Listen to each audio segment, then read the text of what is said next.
आप सभी भावी अध्यापक एवं अध्यापिकाओं का नीरज सर क्लासेस में हार्दिक स्वागत है। आज आप सबके बीच में मैं करणी के बाद आधार और घातांक के कुछ महत्वपूर्ण नियमों को लेकर आया हूं। आइए ध्यानपूर्वक समझें। हेडिंग है आधार एवं घातांक के महत्वपूर्ण नियम।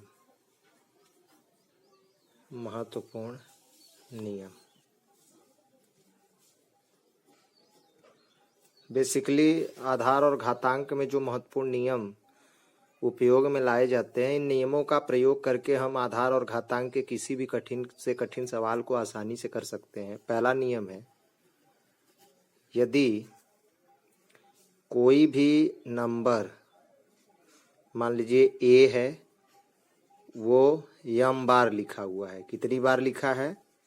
m बार, और सब मल्टीप्लाई के टर्म में है, तो इसकी वैल्यू हो जाएगी a पावर m।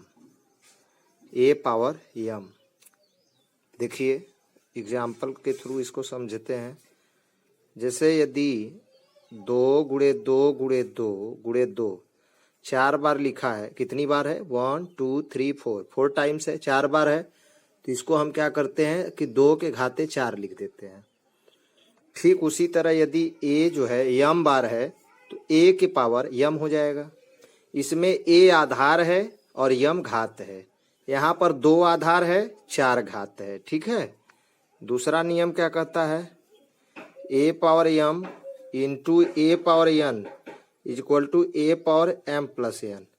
कहने का मतलब है कि समान आधार पर घात जोड़े जाते हैं। जैसे अगर x टू दी पावर 2 है और into x to the power 3 है, तो चूंकि गुणा में समान आधार है तो घात जोड़ दिए जाएंगे। तो 2 प्लस 3 तो बराबर x के पावर में क्या हो जाएगा?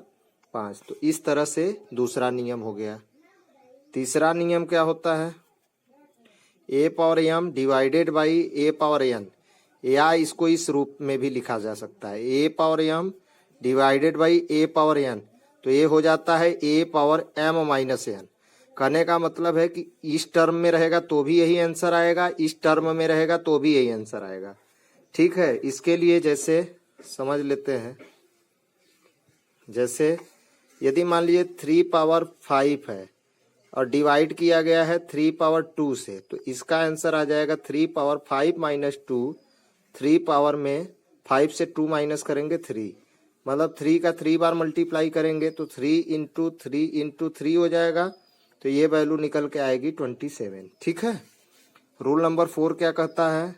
रूल नंबर 4 है a power m to the power n। घातों के ऊपर घात होता है तो घातों का हम क्या करते हैं? गुणा कर देते हैं। ठीक है। इसके लिए भी समझ लेते हैं। जैसे यदि 2 पावर 3 पावर मान लीजिए 4 है, तो आंसर हो जाएगा 2 टू दी पावर 3 इंटू 4, और ये आंसर हो जाएगा 2 3 4 जा 12, मतलब 3 चौका 12। तो इस तरह से ये आंसर मिल जाएगा। ठीक। ज्यादा पावर की स्थिति में आप आंसर इसी रूप में लिखिए, कोई दिक्कत नहीं है। पांचवा रूल ये कहता है कि a पावर 0 की वैल्यू 1 होती है, मतलब किसी भी नंबर का पावर यदि 0 हुआ तो वैल्यू 1 हो जाएगा। x पावर 0 हो तो भी 1, 2 पावर 0 हो तो भी 1, 3 पावर 0 हो तो भी 1। कहने का मतलब any one value power 0 value 1 हो जाएगी किसी भी नंबर का पावर 0 होने पर। ठीक है। रूल नंबर 6 क्या कहता है? 6 ये कहता है कि यदि a पावर m हो और इंटू b पावर m हो, मतलब समान घात हो जाए, आधार जब डिफरेंस हो तो आधार का हम मल्टीप्लाई कर देते हैं और घात वही रहता है। जैसे इसके लिए समझ लेते हैं। जैसे में 2 पावर 3 हुआ और 3 पावर 3 हुआ, ये सेम है, घात इसका सेम है, लेकिन आधार डिफरेंस है, तो आधार का मल्टीप्लाई कर दीजिए और ये समान रहेगा। तो 2 तिहाई 6, तो ये 6 के घात में 3 ही होगा। ठीक है। तो 6 के घात 3 को आप सॉल्व कर सकते हैं। ये बराबर है 6 के घात 3 का मतलब 216 होगा, या 6 का आप 3 बार गुणा करके देख लीजिए तो 216 आ जाएगा। ठीक है। तो इस तरह से ये 6 रूल मोस्ट इम्पॉर्टेंट हैं आधार एवं घातांक के। तो हमें पूरा उम्मीद है कि आप लोगों को ये सेशन अच्छे से समझ में आया होगा। धन्यवाद।